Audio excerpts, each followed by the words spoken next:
আজকের রেসিপি ফুলকপি দিয়ে মাছের ঝোল। আজকে আমাদের রেসিপি ফুলকপি দিয়ে মাছের ঝোল।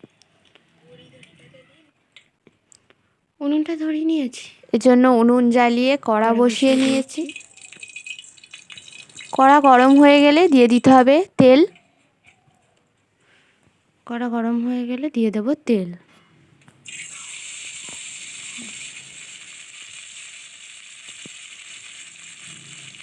তেল গরম হয়ে গেলে নুন হলুদ দিয়ে মাখিয়ে রাখা মাছগুলো একে একে ভেজে নিতে হবে।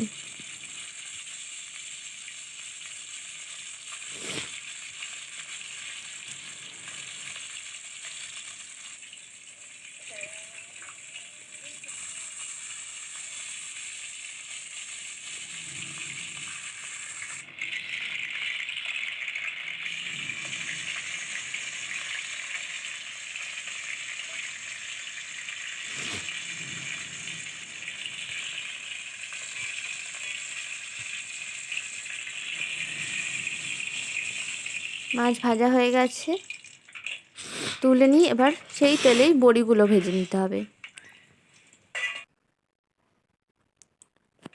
এই ঝোলে বড়ি দিলে খুব সুন্দর খেতে লাগে। বড়িগুলো হালকা ভেজে তুলে নিয়ে আরও একটু তেল দিয়ে কেটে রাখা ফুলকপি দিয়ে নুন দিয়ে ভেজে তুলে রাখা হলো। এবার আরেকটু তেল দিয়ে তাতে 5 ফোড়ন আর কেটে রাখা আলু, নুন দিয়ে ভালো করে ভাজতে হবে। একটু ভাজা ভাজা হয়ে গেলে তাতে কেটে রাখা পেঁয়াজ দিয়ে দিতে হবে। পেঁয়াজটা খুব অল্প ভাজতে হবে।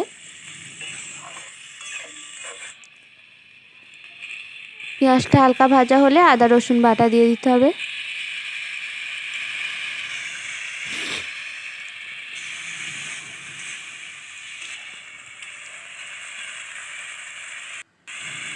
এবার হলুদ গুঁড়ো, লঙ্কার গুঁড়ো দিয়ে ভালো করে মিশিয়ে নিতে হবে।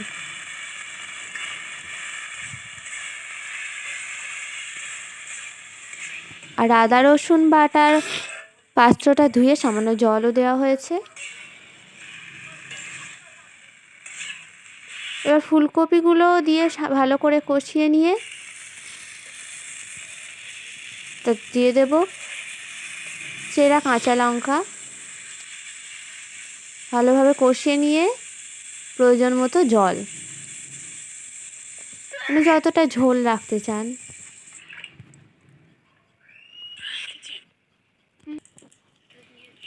অবশ্যই কিন্তু ভিডিওটিকে লাইক করবেন।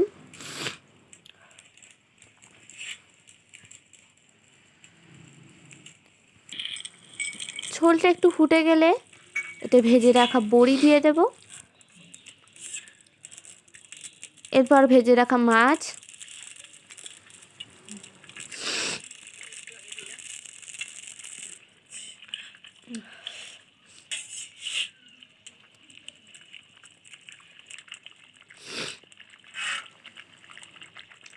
এরপরে দিয়ে দেবো ধনে পাতা কুচি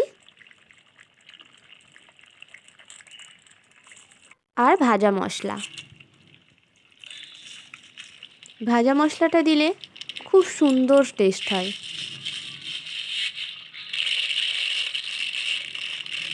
ব্যাস, এবার নামিয়ে নিলেই আমাদের রেডি হয়ে গেল ফুলকপি দিয়ে মাছের ঝোল। এবার গরম গরম ভাতের সঙ্গে সার্ভ করলেই রেডি। প্লিজ আমাদের চ্যানেলটিকে সাবস্ক্রাইব করবেন, ভিডিওটিকে লাইক করবেন, কমেন্ট করবেন এবং শেয়ার করে আমাদের পাশে থাকবেন। আর এতক্ষণ আমাদের ভিডিওটিকে দেখার জন্য ধন্যবাদ।